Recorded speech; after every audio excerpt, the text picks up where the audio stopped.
మనం గమనించాల్సింది హేమకాంత్ రెడ్డి పెద్ద దొంగ. ఆ హేమకాంత్ రెడ్డి స్నేహితుడు సుబ్బారావు సహాయంతో మంగళిని ఈ చిచ్చులో లాగడం, అదేవిధంగా కొంతమంది హేమకాంత్ రెడ్డికి కొంతమంది అంటే సినీ ఫీల్డ్లో ఉన్న కొంతమంది సహకరిస్తురు. అదేవిధంగా కొంతమంది అక్కడున్న ఆంధ్ర ప్రాంతానికి చెందిన కొంతమంది వారు సహకరిస్తురు. వారి కుట్రని మేము బయట పెడతాం. అదేవిధంగా మంగళి మీద ఇదే విధంగా ట్రోల్ చేస్తే మన తొలి వెలుగు ఛానల్ స్టూడియో ముందు, సుమన్ టీవీ ఛానల్ స్టూడియో ముందు యావత్ గిరిజన జాతి వచ్చి టెంట్ వేసుకొని ఎక్కడ కూర్చుంటుంది. మీరు కూడా ఆలోచించాలి. మరొక్కసారి ఎటువంటి ఆధారం లేకుండా మీరు ఆ అమ్మాయిని టార్గెట్ చేస్తే సహించం. చట్టం ఉంది, చట్టం తన పని తను చేసుకొని పోతుంది.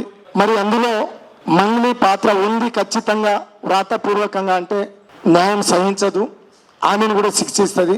కానీ ఈరోజు మీరు మంగళిని వారి చెల్లెల్ని మరి బయటికి లాగడం వల్ల పాపం వాళ్ళ మంగళి వాళ్ళ నాయన సీరియస్గా హాస్పిటల్లో ఉన్నాడని మనకు తెలిసింది.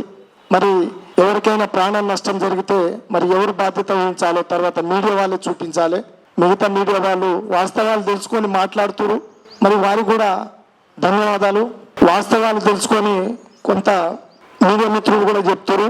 మరి ఈ స్కామ్లో కానీ ఈ జరుగుతున్న ఈ తప్పుడు ప్రచారంలో ఎవరెవరి పాత్ర ఉందనేది పోలీసు వారు కూడా గ్రహించారు, వారు కూడా తెలుసుకున్నారు. కాబట్టి మంగళి కుటుంబానికి గిరిజన జాతి అండగా ఉంటుంది. జై సేవాలాల్.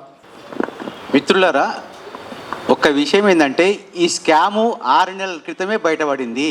ఇది క్లియర్ కట్. 6 నెలల క్రితమే సుమారుగా 800 నుంచి 1000 కోట్ల స్కామ్ ఇది. అందులో 2 దొంగలు పట్టుబడ్డారు. ఒకరు బాలాజీ నాయక్ ఫస్ట్ అరెస్ట్ అయ్యిండు, సెకండ్ ఎవరు మధునాయక్, రామావతి మధునాయక్. ఇద్దరు కూడా చిన్నాయన పెదనాయన పిల్లలు. వీళ్ళు ఒకటే ఫ్యామిలీకి సంబంధించిన వాళ్ళు. వీళ్ళది ఒతిపట్ల పలువుతండ పెద్దాడిచెల్లపల్లి మండలం. ఇది అక్కడ బాధితులంతా పోలీసులను ఆశ్రయించడం, పోలీసు వాళ్ళు వాళ్ళు ఎమ్మడిపడి నల్లగొండ సిసిఎస్ వాళ్ళు వీళ్ళని వేసుకొని పోవడం. ఆ మోనికా మేడం చాలా DSP Devarakonda DSP Monika madam విషయంలో పర్సనల్ ఇంట్రెస్ట్ తీసుకొని వాళ్ళని అరెస్ట్ చేయడం, వాళ్ళ ఇంట్రాగేషన్ అయిపోయింది. దీని వెనక ఎవరెవరు ఉండరు ఏందనేది ఇదివరకే తెలిసిపోయింది. అసలు వాళ్ళ మీద కేసులు కూడా నమోదైనాయి.